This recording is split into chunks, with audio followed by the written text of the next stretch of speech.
This is the 100 Years' War Part 2 by Joey. Okay, firstly, Henry IV. He was born on April 15th, 1367, and he died on March 20th, 1413. He was a king from 1399 to 1413.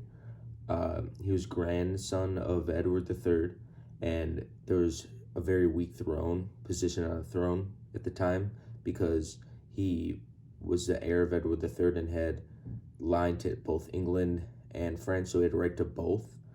One of the main things he did was he was involved in the revolt of the Lords Appellant against Richard in 1388, which caused him later to be exiled by the king. And his main story was he overthrew Richard II, and he took the throne. And then most of his reign, he was fighting rebellions and like assassination attempts. And then he died of his illness in 1413. Next is Henry V. He was born September 16th, 1386, and he died August 31st, 1422.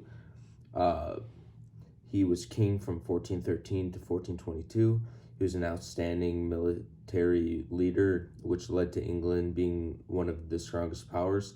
He gained military experience fighting in multiple battles, and including the revolt against the Percy family. In 1415, he embarked on going to war with France, which was a big part of the 100 Years' War. He went to war with France between the two nations. His most famous win was the Battle of Agincourt, where he almost conquered France, which would have changed kind of the whole dynamic because France ended up winning. And if he defeated France at that moment, they would have won the whole war. But unfortunately, he died in 1422 unexpectedly, and as we'll see, he left his young son to take throne later. Next is Charles VI. He's on the French side. He was born December 3rd, and he died October in 1422. He ruled basically until his death. He took throne, and his coronation was on November 4th, 1380. All of his regents were brothers of Charles V. He was very kind of crazy. He had psychosis, which really you shouldn't have a king that has a mental illness like that, because he basically couldn't even remember his own name, and it led to disconnected speech, and he was basically almost like he was unfit to rule. After he kind of recovered from his illness, he led the House of Valois to fight against the English, and basically he was captured. No, he wasn't captured. The conflict was continued when Charles's daughter, her name was Isabella, she was 27 years old. She married the 29-year-old Richard II, and it created a feud between the House of Burgundy, which led to chaos in between France, and he later died on the 21st of October, 1422. Next is Henry VI. So this is a really interesting. He was born the 6th of December, 1421, and he died the 21st of May, 1471. He was king for a very long time, and it led, after the Henry V's death, it led to a lot of problems within England because he was only 1 year old and he was the only heir. He had no other son, so he basically at one had all the power, and he was king from 1422 to 1461, and he was the disputed king of France from 1422 to 1453.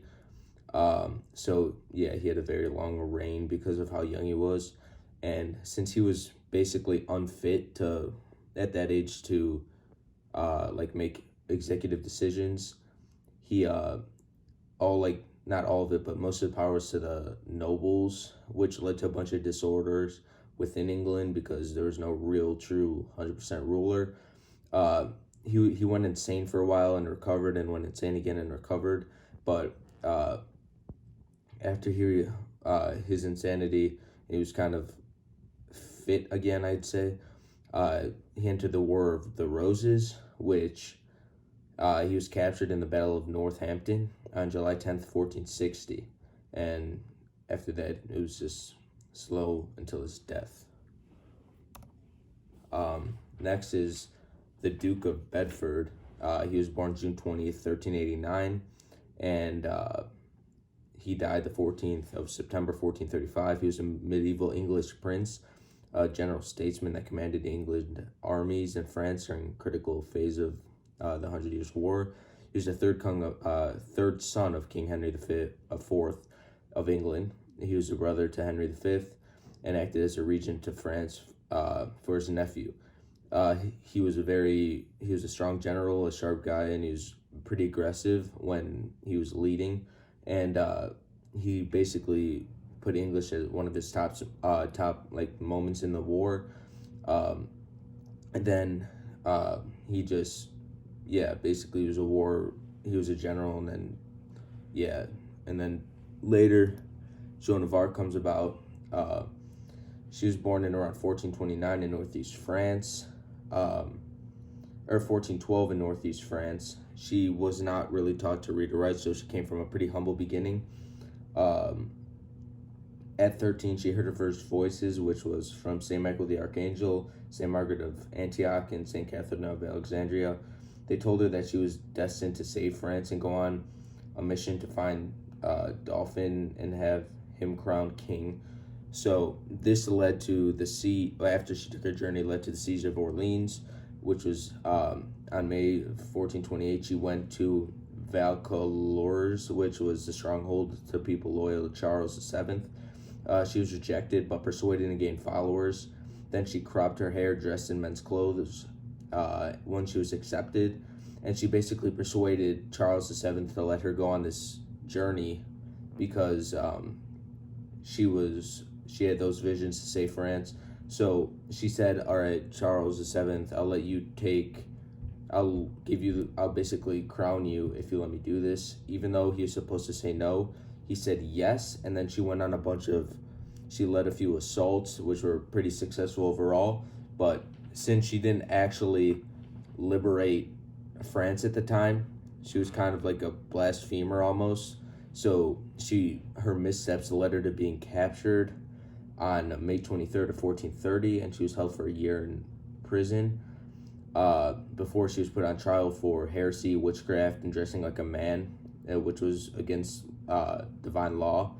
And then she was burned at the stake 3 times before her death.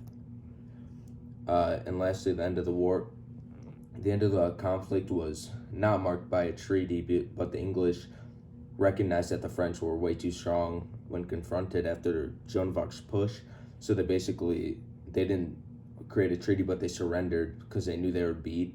And then afterwards, the English territory in France was now confined to the channel, a port of Calais. And then at this point, France was free of the English and remained dominant in Western Europe for the rest of the century, basically. Thank you.